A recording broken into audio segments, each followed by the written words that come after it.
இந்த வீடியோக்குள்ள போறதுக்கு முன்னாடி நம்ம சேனலை சப்ஸ்கிரைப் பண்ணாதவங்க சப்ஸ்கிரைப் பண்ணிடுங்க. பக்கத்துல இருக்க பெல் பட்டனையும் கிளிக் பண்ணிக்கோங்க. வாங்க வீடியோக்குள்ள போகலாம். சசிகுமார் இயக்கத்துல வைபவ் நடிப்புல 2010ஆம் ஆண்டு வெளியான ஈசன் திரைப்படத்துல ஜில்லா விட்டு ஜில்லா வந்த கதையை நீயும் கேட்டியா அப்படின்ற பாடல் பட்டி தொட்டி எங்கும் பிரபலம் அடைஞ்சிருந்தது. டான்ஸ் மாஸ்டர் தினேஷ் கோரியோகிராஃபர் செஞ்ச இந்த பாடல் சிறந்த நடன அமைப்புக்கான பல்வேறு விருதுகளையும் தட்டிட்டு போயிருந்தது. இந்த பாடல் முழுவதையும் பாடினவங்களே இந்த பாடலோட கடைசியில செம ஆட்டம் போட்டு தன்னோட நடனம் மூலமா பலரையும் கவர்ந்த நடிகை தான் சுஜாதா. சின்ன வயசுல இருந்தே கோடம்பாக்கத்துல இருந்து வளர்ந்த இவங்க நடனத்தின் மேல அதிக ஆர்வம் கொண்டவரா இருந்திருக்காங்க.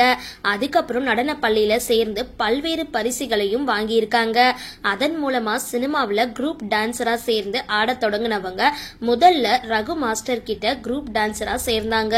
அதுக்கப்புறம் சுந்தரம் மாஸ்டர் கிட்ட சேர்ந்த இவங்க சூப்பர் ஸ்டார் நடிச்ச தளபதி திரைப்படத்துல ராக்கம்மா கையத்தட்டு, காட்டுக்குயிலு போன்ற பாடல்களுக்கு குரூப் டான்ஸ் ஆடி இருக்காங்க.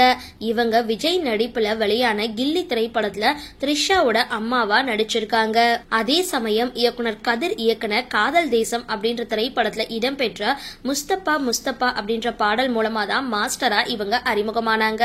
அதன் மூலம் இவங்களுக்கு நல்ல பெயர் கிடைக்க தொடங்கின நிலையில சுமார் 200க்கும் மேற்பட்ட படங்களுக்கு நடனம் அமைச்சிருக்காங்க. தற்பொழுது பல்வேறு படங்கள்ல நடன இயக்குனரா பணியாற்றிட்டு வர இவங்க தற்பொழுது விஜய் டிவில ஒளிபரப்பாகிற சிறகடிக்க ஆசை சீரியல்ல வில்லி கதாபாத்திரத்துல நடிச்சிட்டு வராங்க.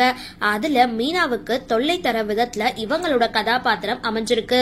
இத பார்த்த ரசிகர்கள் அவரா இவங்க அப்படின்னு ஆச்சரியத்தோட கேட்டுட்டு வராங்க. சரி, இந்த வீடியோ பத்தின உங்களோட கருத்துக்களை கீழே கமெண்ட் பாக்ஸ்ல போஸ்ட் பண்ணுங்க. வீடியோ பிடிச்சிருந்தா லைக் பண்ணுங்க, ஷேர் பண்ணுங்க, மறக்காம டிபி காபி சேனலை சப்ஸ்கிரைப் பண்ணுங்க.